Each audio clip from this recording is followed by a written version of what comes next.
My name is Dr. James Harrington, and I never believed in life after death. As a man of science, I scoffed at the idea of heaven, hell, or any divine being.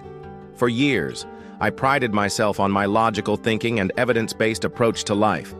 But one fateful day, everything I thought I knew was turned upside down. It was a Tuesday morning like any other. I was rushing to the hospital for an emergency surgery when it happened. The screeching of tires, the sickening crunch of metal, and then darkness. I remember floating above my own body, watching as paramedics frantically worked to revive me. This can't be real, I thought. It's just a hallucination caused by lack of oxygen to the brain. But deep down, I knew this was different. This was something I couldn't explain away with medical jargon or scientific theories. As I hovered there, suspended between life and death, I felt a pull, a gentle but insistent tug, drawing me away from the chaotic scene below. I resisted at first, clinging to what I knew, to the familiar world of facts and figures, but the pull grew stronger, and before I knew it, I was hurtling through a tunnel of light.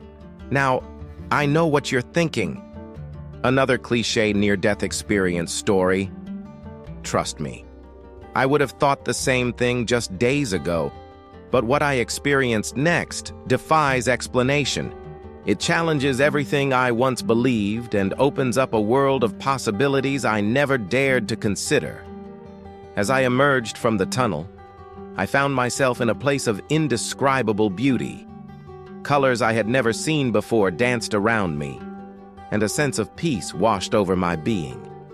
But it was what happened next that truly shook me to my core. A figure approached, radiating a love so profound, it brought me to my knees. As he drew closer, I realized with a jolt of recognition who stood before me. It was Jesus Christ himself. Now, you might be wondering, how could an atheist recognize Jesus? The truth is, in that moment, all doubt vanished. His presence was undeniable, his identity unmistakable. And as he began to speak, I knew my life would never be the same again. But before I tell you what he said, let me ask you this. Have you ever had a moment that completely shattered your worldview? An experience so profound it made you question everything you thought you knew? Because that's exactly what happened to me in those next few moments. Stay tuned, because what I'm about to share will challenge your beliefs, ignite your curiosity, and perhaps even change your life. This is just the beginning of my extraordinary journey from skeptic to believer, from man of science to man of faith. And trust me, you won't want to miss what comes next. As I stood there, face to face with Jesus, time seemed to stand still. His eyes, filled with compassion and understanding, looked into the very depths of my soul. I felt exposed, vulnerable yet strangely comforted. Every scientific argument, every skeptical thought I had ever harbored, melted away in his presence. He spoke, and his voice resonated with a power that shook me to my core. "James," he said, "why have you doubted?" In that moment, a lifetime of memories flashed before my eyes. I saw myself as a young boy questioning the existence of God in Sunday school. I relived my years in medical school, where I convinced myself that science had all the answers. I watched as I smugly dismissed patients who spoke of faith and miracles. Overwhelmed with emotion, I fell to my knees. I didn't know," I stammered. "I thought I had it all figured out." Jesus smiled, a smile that radiated love and forgiveness. "You have seen, but not understood. You have heard, but not listened. Today, that changes."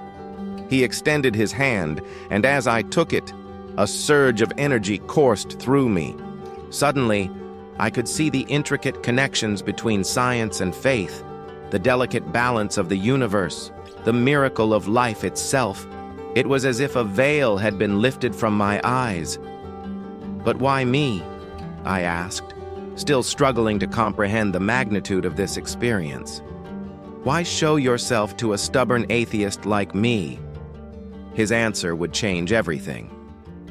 Because, James, he said, his voice filled with purpose, you have a unique role to play. Your skepticism, your scientific mind, these are not barriers, but bridges. You will be a messenger, bringing together the worlds of faith and reason. As he spoke, I saw visions of my future. I saw myself speaking to crowds, sharing my story. I saw lives changed, hearts opened, and minds transformed. But I also saw the challenges ahead, the ridicule, the disbelief, the accusations of insanity or deception. It won't be easy, Jesus continued, reading my thoughts.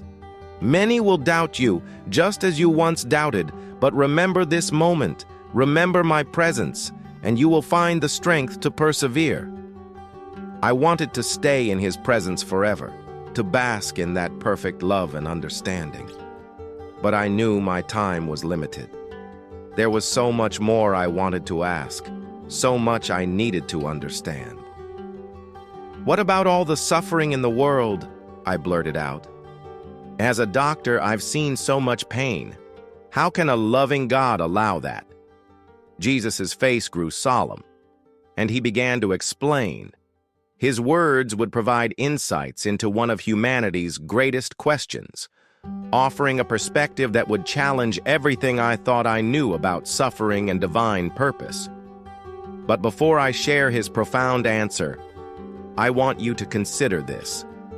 Have you ever grappled with the question of suffering? Have you wondered why bad things happen to good people? Because the answer I received that day didn't just satisfy my intellectual curiosity.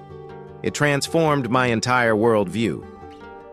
Stay with me, because in the next part of my story, I'll reveal the extraordinary explanation that Jesus gave me. An explanation that has the power to change not just how you view suffering, but how you approach life itself. Are you ready to have your perspective shifted? To see the world through new eyes? Then you won't want to miss what comes next. Jesus' words on suffering echoed through my soul, reshaping my understanding of pain and purpose. James, he began, his voice filled with compassion, suffering is not a punishment, but a catalyst for growth and compassion. He showed me visions of people throughout history, their struggles and triumphs. I saw how adversity had forged strength, how pain had birthed empathy, and how loss had cultivated appreciation for life's precious moments. Free will, Jesus explained, is both a gift and a responsibility. Humanity's choices often lead to suffering, but it is through these challenges that you learn, grow, and ultimately find your way back to love. I saw myself in the operating room, saving lives. I realized that without the existence of illness and injury, there would be no need for healing, no opportunity for the profound human connections formed in times of crisis.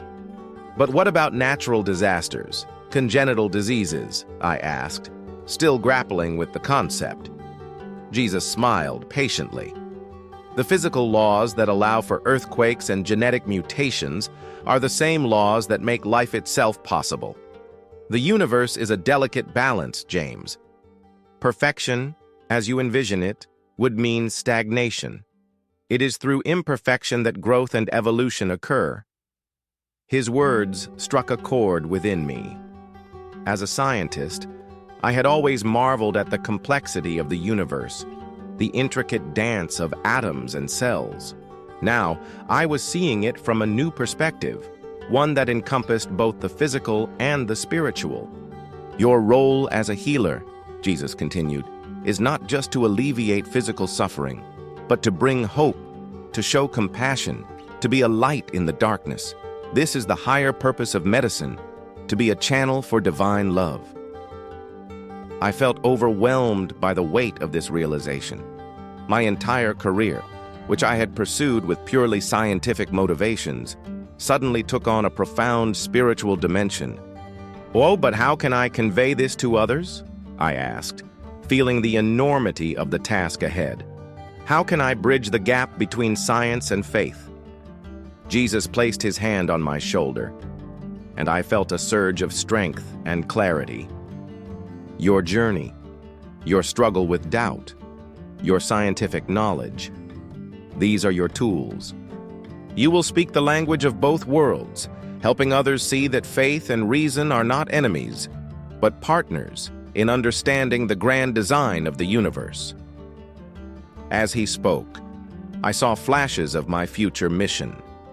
I saw myself counseling patients with a new depth of empathy, lecturing to medical students about the integration of spiritual well-being in healthcare, writing books that would challenge the false dichotomy between science and spirituality.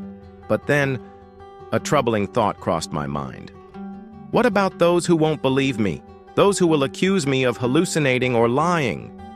Jesus' response to this question would provide me with the courage and conviction I would need for the challenging journey ahead. His words would become my anchor in the storms of doubt and criticism I was destined to face. Are you curious about how to handle skepticism and disbelief? Have you ever felt the frustration of not being able to convey a profound truth to others? Then you'll want to hear what Jesus told me next. In the following part of my story, I'll share the powerful advice he gave me. Advice that can help anyone facing doubt or ridicule for their beliefs. It's a message that has the power to transform not just individual lives, but our entire society. Stay tuned, because what comes next could be the key to unlocking a new level of understanding and purpose in your own life. Are you ready to discover how to stand firm in your truth, even in the face of skepticism and opposition? Jesus' words on suffering resonated through my very being, challenging everything I thought I knew as a doctor and a skeptic. "James," he began, his voice filled with infinite compassion, "suffering is not a punishment, nor is it the absence of love. It is a catalyst for growth, a crucible for the human spirit." He went on to explain that suffering serves multiple purposes in the grand tapestry of existence. First, it teaches empathy and compassion. Without experiencing pain ourselves, how can we truly understand and help others who are hurting? Second, suffering often leads to the greatest advancements in human knowledge and capability. As a doctor, I realized the truth in this. How many medical breakthroughs have come from the desperate need to alleviate suffering?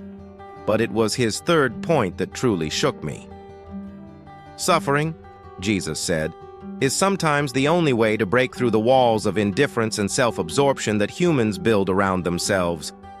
It's in moments of great pain or loss that many finally look beyond themselves and reach out to others and to me. I thought about all the patients I'd seen over the years, how tragedy often brought families closer together, how terminal diagnoses sometimes led to profound life transformations. It all started to make a terrible, beautiful sense. But, I protested, couldn't an all-powerful God create a world without suffering? Jesus smiled sadly. Free will, James. The ability to choose is what makes you human. A world without the possibility of wrong choices, of mistakes, of pain, would be a world without true love, without growth, without meaning. As he spoke, I saw visions of a world without suffering. It was perfect, sterile, and utterly devoid of the passion, creativity, and resilience that make humanity remarkable. I understood then that suffering wasn't a flaw in creation, but an essential component of it. Your role as a healer, Jesus continued, is not just to alleviate physical pain, but to help people find meaning in their struggles, to show them that their suffering is not in vain, that it can be a pathway to greater understanding and connection.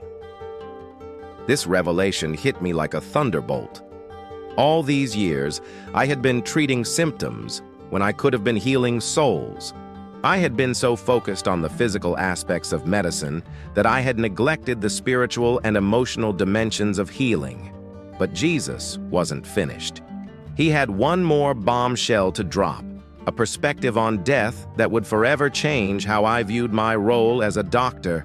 and my understanding of life itself.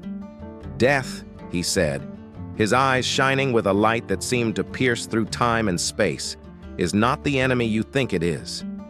I was stunned. As a doctor, I had spent my entire career fighting against death, seeing it as the ultimate failure. How could it not be the enemy?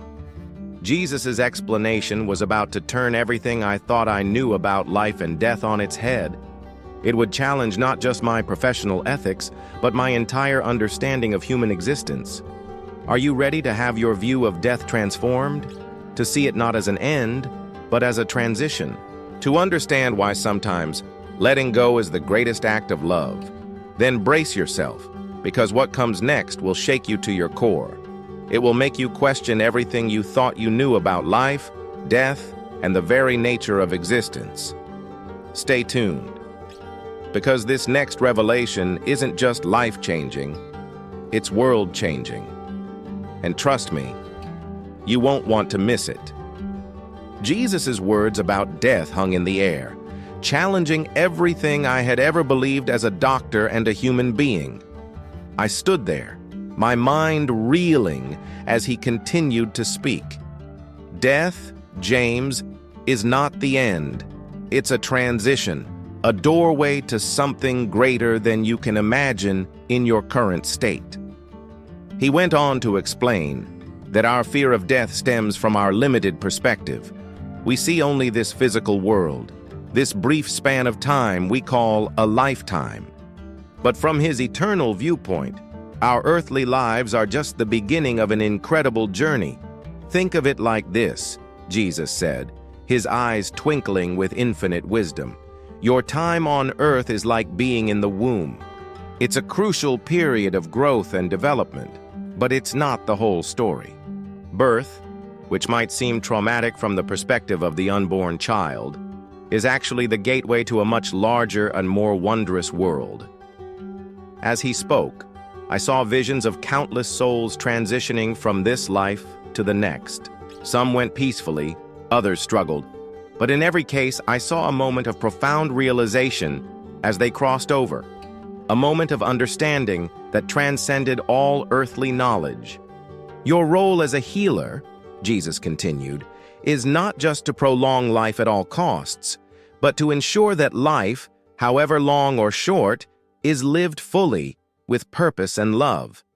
Sometimes, the most compassionate act is not to fight death, but to help someone transition peacefully. This concept shook me to my core. How many times had I pushed for aggressive treatments, seeing death as the enemy to be vanquished at any cost? How often had I ignored the quality of life in my desperate attempts to extend it? But Jesus wasn't finished. He had one more revelation that would forever change my approach to medicine and life itself. James, he said, his voice filled with both gentleness and power, every life, no matter how brief, has purpose. Every soul that enters the world leaves an indelible mark, teaches a lesson, touches other lives in ways you cannot fully comprehend from your limited perspective. He showed me visions of lives I had thought tragic, babies born with fatal conditions, young people struck down in their prime, elderly patients suffering from degenerative diseases. But now I saw the ripple effects of these lives, the compassion they inspired, the medical advancements they spurred, the way they brought communities together and taught profound lessons about love and resilience. I felt tears streaming down my face as I realized the weight of my misconceptions. All those times I had questioned why God would allow such suffering. I had been missing the bigger picture entirely. But how can I convey this to others? I asked, overwhelmed by the magnitude of this new understanding. How can I help my patients and their families see death not as an enemy, but as a transition? Jesus smiled, and his next words would provide me with a mission that would redefine my entire career and purpose in life. Your experiences, your scientific knowledge, and now this spiritual understanding. These are your tools, James. You will be a bridge between worlds, helping people understand that science and faith, life and death, are not opposites, but interconnected parts of a greater whole. As he spoke, I saw flashes of my future, speaking to medical conferences about the integration of spiritual care in end-of-life treatment, counseling families through difficult decisions with a new level of compassion and insight, writing books that would challenge the medical community's approach to death and dying. But then, a sobering thought hit me. Will anyone believe me? Won't they just think I've lost my mind? Jesus' response to this fear would become my mantra in the challenging years ahead. His words would give me the strength to face skepticism, ridicule, and even threats to my career. Are you ready to hear the powerful advice he gave me? Advice that can help anyone standing up for a truth that others might find hard to accept. Then stay tuned, because in the next part of my story, I'll share the words that gave me the courage to transform my life and my entire approach to medicine. Words that might just give you the strength to stand firm in your own convictions, no matter what challenges you face. Jesus' eyes met mine, filled with understanding and resolve. He knew the challenges that lay ahead of me, the ridicule and doubt I would face. His words, spoken with unwavering certainty, would become my anchor in the storms to come. "James," he said, his voice resonating with timeless wisdom, "the truth you've experienced here is not for you alone. It's a gift meant to be shared, a light meant to illuminate the darkness of doubt and fear that plagues so many." He continued, "You will face opposition. Many will dismiss your story, label you as delusional, or accuse you of seeking attention. But remember this: truth does not require belief to be true. Your role is not to convince, but to plant seeds."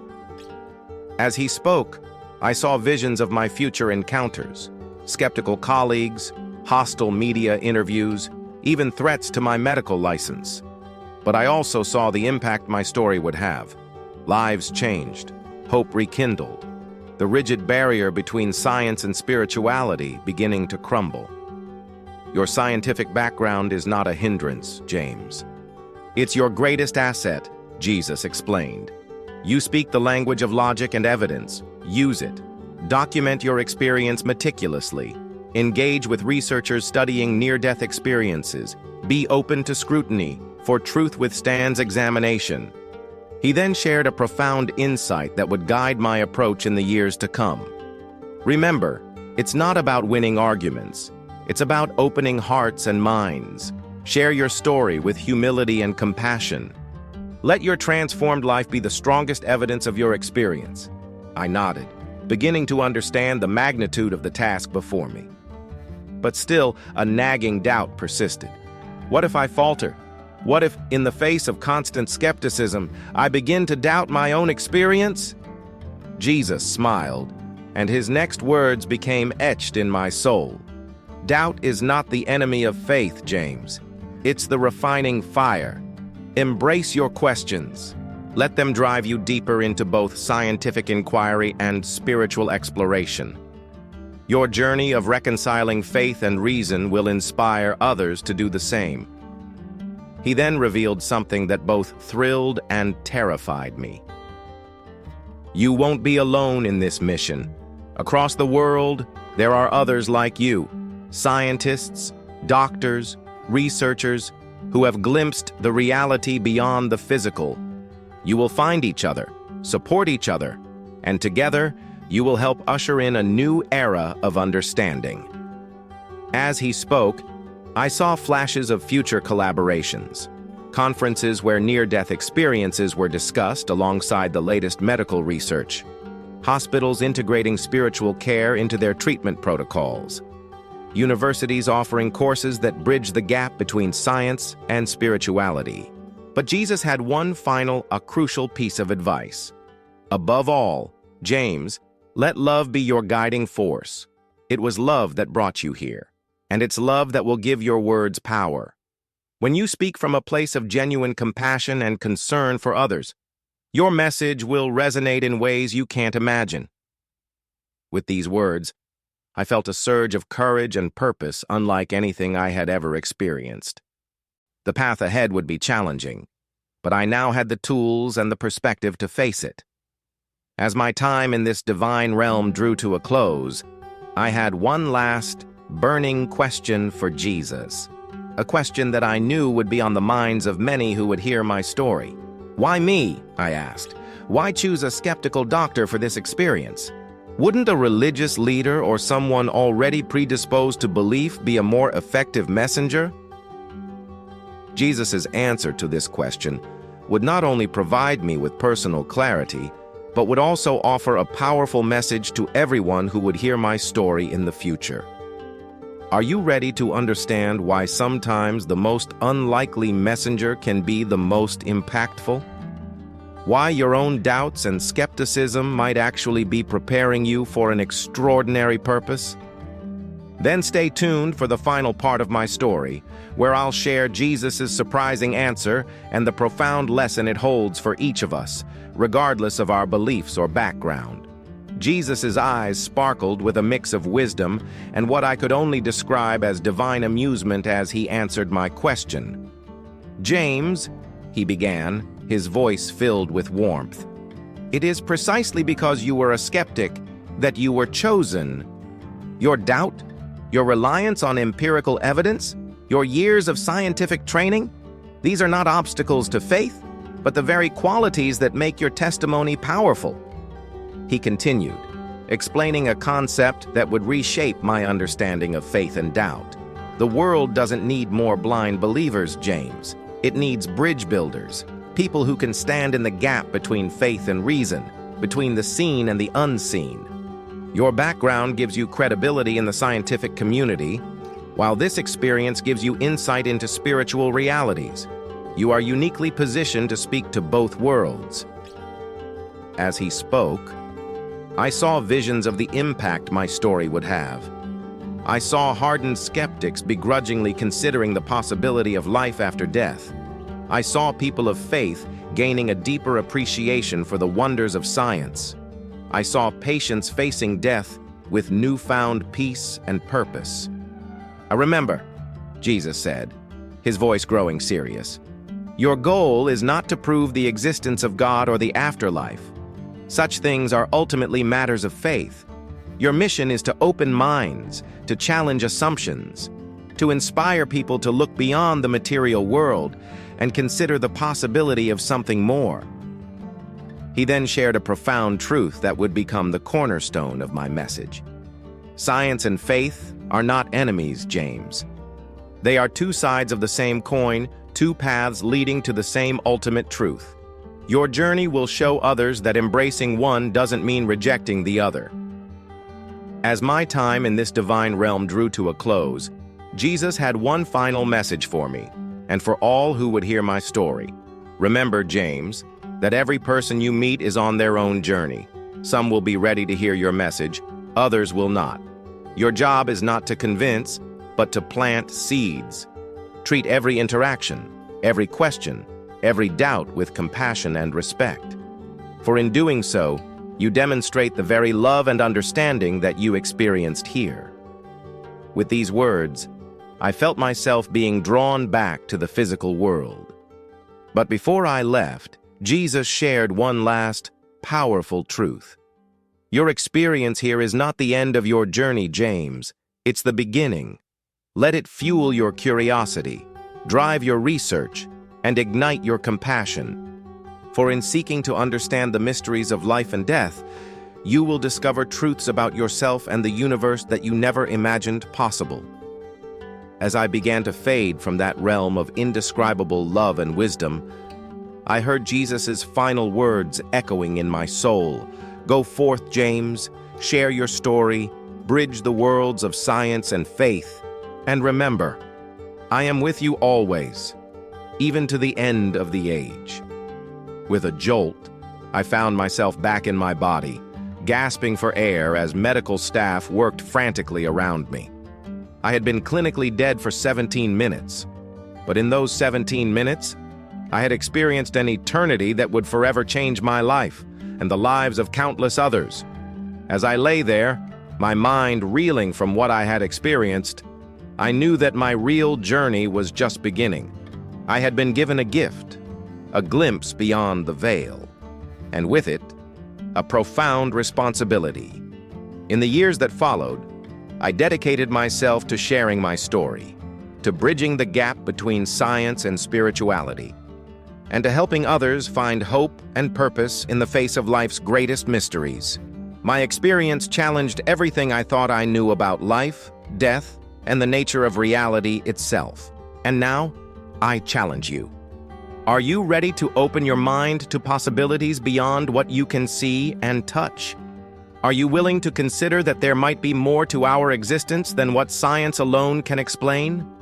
Whether you're a skeptic like I was, a person of faith, or somewhere in between, I invite you to embark on your own journey of discovery. Question, explore, and above all, remain open to the wonders that surround us every day. For in the end, it's not about having all the answers. It's about embracing the questions, cherishing the journey, and recognizing the profound interconnectedness of all things. Thank you for listening to my story. May it inspire you to look at your own life with new eyes, to find purpose in your struggles, and to never stop seeking the truth, wherever it may lead you. Remember, the greatest adventures often begin when we dare to question what we think we know. So, I ask you, what incredible journey might be waiting for you just beyond the boundaries of your current beliefs? The choice to explore, to question, to grow, it's yours to make. And who knows?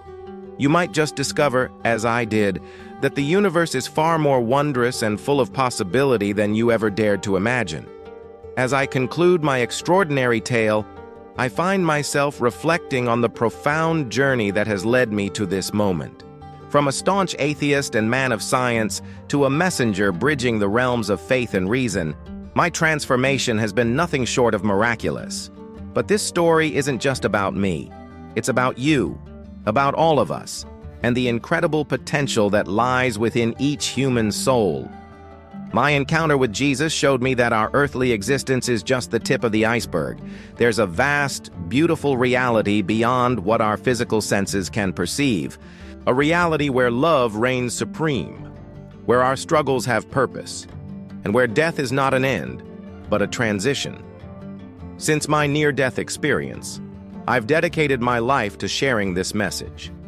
I've spoken at medical conferences, counseled patients facing their final moments, and written books exploring the intersection of science and spirituality, and through it all, I've witnessed countless lives transformed by the hope this message brings. But I want to be clear. I'm not here to convert anyone or to claim I have all the answers. My goal is simply to open minds, to challenge assumptions, and to inspire a sense of wonder about the mysteries of our existence. To my fellow scientists and skeptics, I say this: don't be afraid to question your assumptions. The scientific method is a powerful tool, but it has limitations. There are truths that can't be measured in a lab or proven with equations. Be open to experiences and phenomena that challenge your worldview. After all, the greatest scientific breakthroughs often come when we dare to think outside the box. To those of faith, I offer this perspective: embrace science and reason as allies in your spiritual journey, not enemies.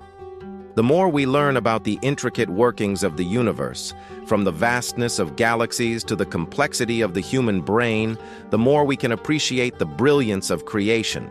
Let your faith be strengthened by knowledge, not threatened by it. And to those who are suffering, who are grappling with pain, loss, or the fear of death, I want you to know this: your struggles have meaning.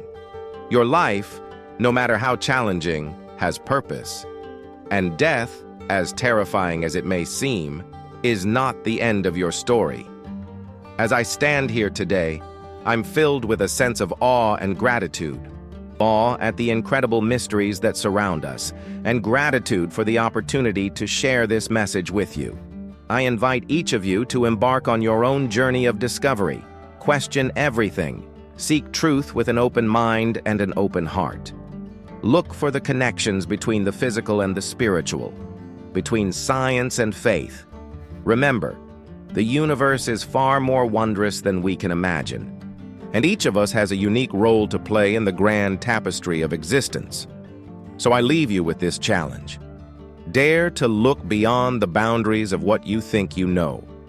Embrace the questions, cherish the journey, and remain open to the possibility of miracles.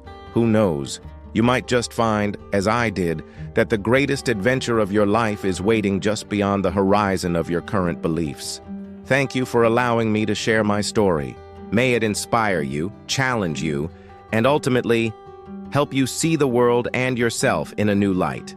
Remember, every ending is just a new beginning, and your journey, it's only just beginning.